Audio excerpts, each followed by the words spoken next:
ఎందుకంటే ఇప్పటిదాకా ఎమ్మెల్యే గారు కానీ బాలాజీ గారు కానీ అన్ని విషయాలు చెప్పారు, మంత్రి గారు మాట్లాడుతున్న అన్ని విషయాలు చెప్పారు. ఒక్క బాగా నేను చెప్తున్నా, మీకు ఒక్క ఆలోచన ఏంటంటే మనకు 2014 కంటే ముందు మన తెలంగాణ పరిస్థితి ఏ విధంగా ఉంటుండే, ఇప్పుడు కేసీఆర్ గారు ముఖ్యమంత్రి అయిన తర్వాత మనం ఏ విధంగా అభివృద్ధి చెందినమా లేదా, మొన్న మరి ఎలక్షన్ లో మనం ఎందుకు ఐదనాలు కాదనుకున్నామో అది ఒక్కసారి మీరు ఆలోచన చేసుకోవాలి. తెలంగాణ ప్రభుత్వం వచ్చిన తర్వాత మన గ్రామాలలో ఉండే రైతుల గురించి, బీద ప్రజల గురించి ఆలోచన చేసింది కేవలం కేసీఆర్ గారే. అంతకుముందు ఏ ఒక్కరు కూడా మన తెలంగాణ నుంచి పట్టించుకుని నాతలే లేడు. కాంగ్రెస్ ప్రభుత్వం ఎక్కడన్నా సెంట్రల్ లో ఉండి ఇక్కడ ఉన్న నాయకులకు చెప్తే వాళ్ళు అక్కడ హైదరాబాద్ లో ఢిల్లీ వరకే పరిమితమై ఉంటుంది. ఇలా కేసీఆర్ గారు వచ్చిన తర్వాత కేసీఆర్ గారి యొక్క క్రమశిక్షణ వలన ఈరోజు ఎమ్మెల్యేలు ఎప్పుడు మీ కాన్స్టిట్యూన్సీలోనే, ఎప్పుడు పిలిచినప్పుడు మీ మండలంలోనే, ఏ గ్రామంలో కార్యక్రమం అయినా రావాలి, చూసుకొని పోవాలి.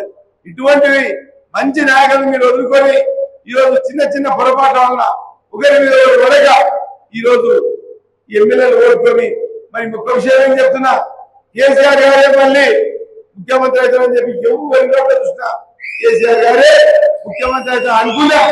కానీ ఎమ్మెల్యే గెలవపోయినాక కేసీఆర్ గారు ఏ విధంగా ముఖ్యమంత్రి అవుతారో ఎంత అమాయకత్వంలో మనది ఆలోచన చేసుకోండి. ఎందుకు అమాయకత్వం అంటున్నంటే కేసీఆర్ గారు ముఖ్యమంత్రి అవుతాడు, మరి అంజనాన్ని గెలిపించుకునే అవుతాడు. అంజన గొడవైపోతే కేసీఆర్ ఏ విధంగా అవుతాడు, దాన్ని మర్చిపోతున్నాం మనం. ఈరోజు ఆ పద్ధతి తెచ్చుకొని ఇలా ప్రభుత్వం గొప్ప కాదు, కేసీఆర్ మీద గొప్ప కాదు. చిన్న చిన్న సమస్యలు ఒక విషయం మాట్లాడారు, ఎంతమంది ఇబ్బంది పెట్టింది, ఎంతమంది అన్నందుకు కొందరికి ఇచ్చింది, వాస్తవమే కాదనేది కాదు. ఎవరన్నా దేశంలో కనీసం ఈ దళిత బంధు కానీ, అదేవిధంగా రైతు బంధు కానీ, బీసీ బంధు కానీ ఆలోచనలో వచ్చిందా? ఇలా దళిత బంధు ప్రకటించి వృత్తానికి ఇచ్చిండు, ఇలా వేరే వారికి ఇచ్చిండు.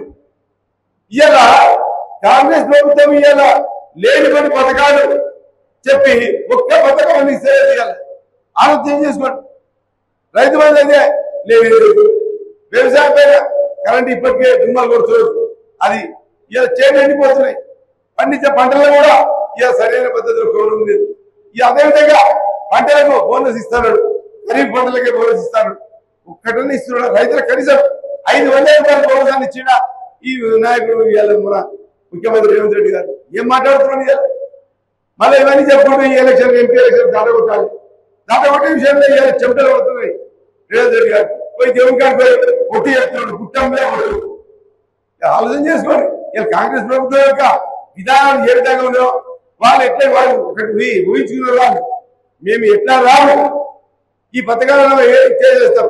పూర్వకాలంలో సామెత ఉంది, ఒక పెద్ద మనిషి ఏం చేశాడు, గుట్టకు ఎంట్రగా పెట్టిండట, గుంజిండ వస్తే గుట్ట పోతే ఎంట్రక.